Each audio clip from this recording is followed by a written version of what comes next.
जाएंगे तो यूनिट के हिसाब से गाना पड़ता है कि ऐसा मनोहर मंगल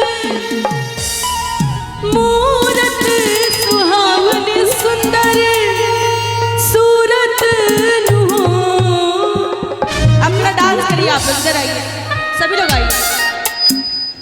एक बिहारी, यहाँ पे 5 बिहारी लड़कियां खड़ी हैं ना, तो डांस बनता है ना।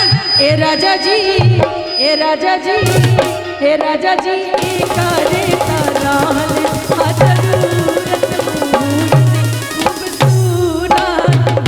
ए राजा जी करे ताराल खूबसूरत। और सुनिए, जब घर में बाबू होता है तो क्या गाते हैं? हमरा जनाता बबुआ सियम होई नाना होता सियम होई हो। ये सोहर आप लोग सुने हैं? थोड़ा थोड़ा आप लोग सुने हैं तो थोड़ा थोड़ा ताली का साथ दीजिए। ऐसे खड़े लग रहा है कि एकदम लालू यादव जी से बोल के जाना है आप लोग को।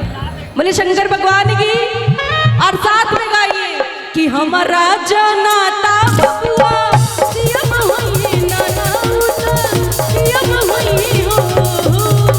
हमारा जनाता बबुआ सियम होई नाना होता सियम होई हो।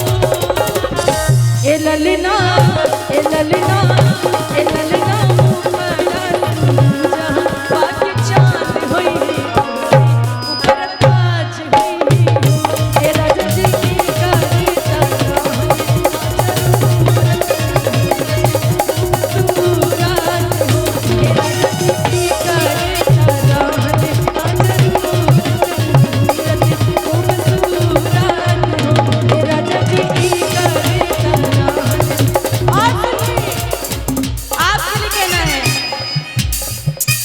हम के बनारस घुमाईदा।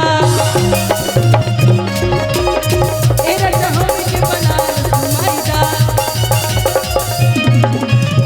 चल के गोदलिया के पन्नवा की आईदा, चल के गोदलिया के पन्नवा की आईदा। कौन कौन सुना ये गीत? सभी लोग सुने हैं ना, तो थोड़ा डांस करिए सभी लोग। ए राजा हम के बनारस घुमाईदा, ए राजा हम के बनारस घुमाईदा, ए राजा हम के बनारस घुमाईदा। चल के गोदलिया के पन्नवा की आईदा, चल के गोदलिया के पन्नवा की आईदा। चाची आप सुनी हैं? सुनने वालों ना, तो थोड़ा ताली बजाइए भाई। इतना साइलेंटली खड़ी रहेगी तो मुझे भी अच्छा नहीं लगेगा। बोले शंकर भगवान की। ए राजा हम के बनारस घुमाईदा। एक बार मैं चाहती हूँ ये लाइन आप लोग गाइए। ए राजा हम के,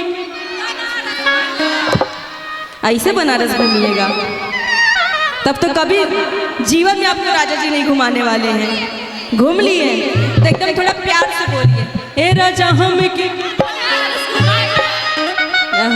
एक बार मैं चाहूंगी इनके लिए जोरदार ताली बजाइए भाई।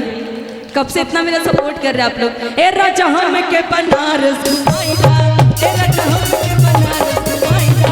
चल के गोदलिया के पन्नवा की आईदा, चल के गोदलिया के पन्नवा की आईदा। इतना प्यार से राजा जी बोल रही है भाई, जोरदार ताली बजाइए आप लोग।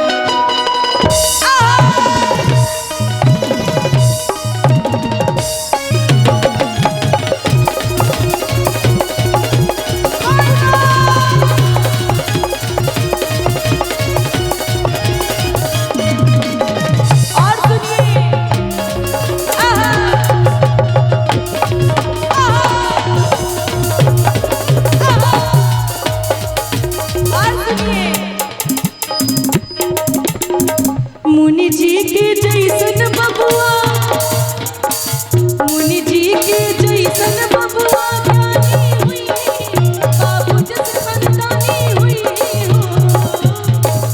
बिहार के इतना प्यारा सोहर आप लोग को नहीं याद है? थोड़ा थोड़ा मेरे साथ गाइए।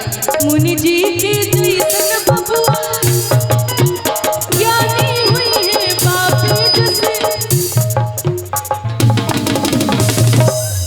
चलिए ठुमका लगाने आता है ना, अब थोड़ा आगे आइए क्योंकि और भी लगा रहे। आगे आइए सभी लोग आइए। हे राजा जी, हे राजा जी। ए राजा जी करता रहल